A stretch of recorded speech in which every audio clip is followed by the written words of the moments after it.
Alright guys, so we got a rainy day, so we're gonna try to work on some mowers. This one has been down for a week or so because we broke a bolt right here, which kind of controls the deck and suspension on this Ferris here. I don't know if anybody else is having these problems, but we are. I guess a year ago we broke the bolt on this side, so we had to replace it. This is the new one. So we broke one on the other side now. So we had to pull this bolt out of here to go to the store and pick up another one. And we're having issues trying to fit it back. So we're trying to figure this thing out. All right, so the next step, you remove the tire, you get you a ratchet strap, you remove the gas tank, and that's where we are now. The ratchet strap, all the suspension is separate from the frame of the mower.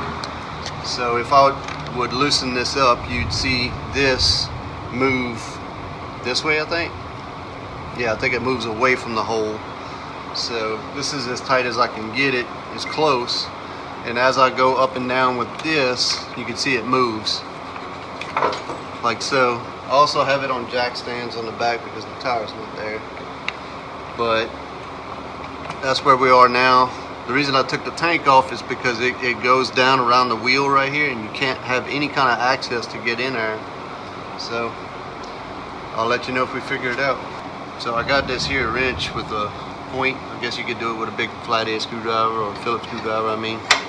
But as you can see, you can get it lined up pretty much now. Let's see if we can get this bolt in here. I don't remember if the washer goes on the outside. Yeah, I think it does. But this thing has to go all the way through. I don't know if you can see. So it goes all the way through here. Oh yeah. So let's see if I can get it in. Look at that. A little influence with the hammer maybe. So the phone. Look at that. Nailed it. Uh-oh. We hit a snag. Let's find out what's going on. Yep. Alright, so we got the jack on it to move it up and down. We got this to squeeze it together to line up.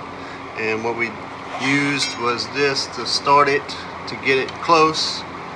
Then we got this to kind of maneuver it around, and then we peeked through the hole to make sure it was clear, because once you get to the other end, it has to have enough clearance because the bolt is just big enough to fit through. And once it gets to a certain point, like a 1/2 inch from there, I'm just gonna screw it all the way through.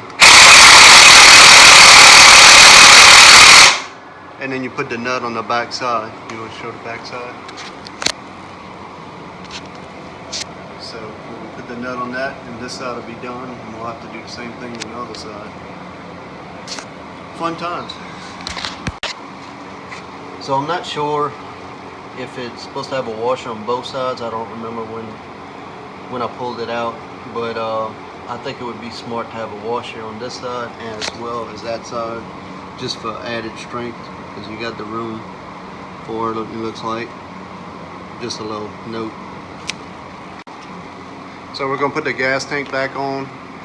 We didn't disconnect any hoses or anything. They're up on top. Obviously it's easier when it's on empty, and it is. So we got some 1/2 inch bolts that go from the bottom right here. Pretty easy to get to. I just used the little ratchet. So we're going to put the tank back on, and we're going to probably have to do the same thing on the other side. So we got this side out. As you can see, it broke off. It was probably about this long. And this is the original bolt. About a year ago we replaced the other side, but in order to go get a new bolt, because they don't have parts anywhere, we had to pull that side out to go measure up and get the exact same size. But here's the original. We pulled it out with some influence. Had to put the ratchet strap on it to kind of relieve the constant pressure on it, and also using this jack to move it around. We didn't have to take the gas tank off, thank God. We'll see if we can get the new bolt in now.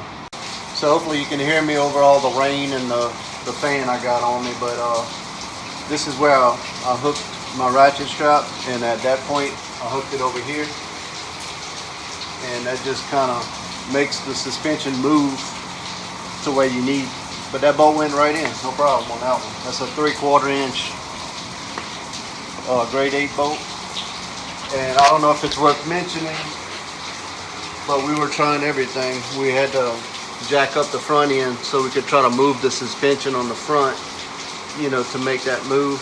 I don't know if that helped or hurt, but we had to take the little scalping wheel off and put it on a jack stand right in the middle. So you may or may not have to do that. Let me know if this ever happened to you.